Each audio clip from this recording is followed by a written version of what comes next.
Insellmilkom nilqakom għal dan l-aġġornament tal-aħbarijiet.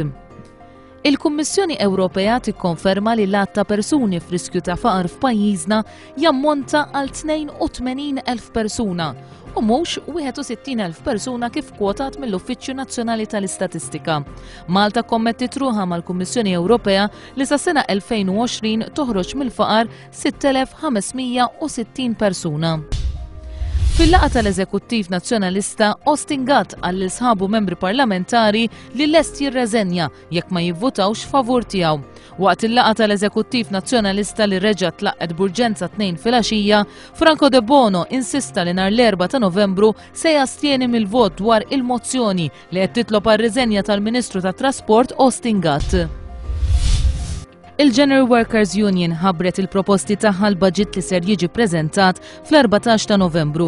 Fost l-oħrajn tipproponi tnaqqis fit-taxxi fuq il-fuel u reviżjoni fil-kumpens għall-għoli tal-ħajja biex ikun verament jirrifletti l-ħtiġijiet tal-ħaddiema. Il-proposti jisqu fuq il-ħtieġa li titjieb il-kompetittività biex pajjiżna jkun jista' jindirizza l-problemi li tista' tħalli il-kriżi fiż-żona euro.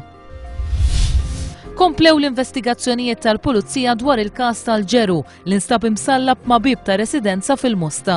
Il-Pulizija qed taħdem fuq it-teżi li sar forma ta' frame-up fil-konfront ta' Sid id-Dar, anzjan ta' aktar minn 80 sena.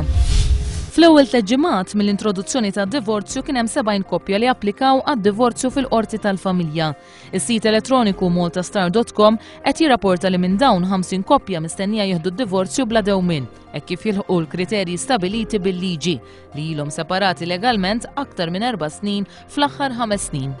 Il-ġisem ta' Muammar Gaddafi u ibnu Mutassim indifnu fid-deżert tal-Libja. Il-post preċiż tad-difna inżamm sigriet mill-Kunsill Transitorju Libjan. One News mill-ġdid magħkom fil-bulettin tal-aħbarijiet tas-7:30 ta' filgħaxija.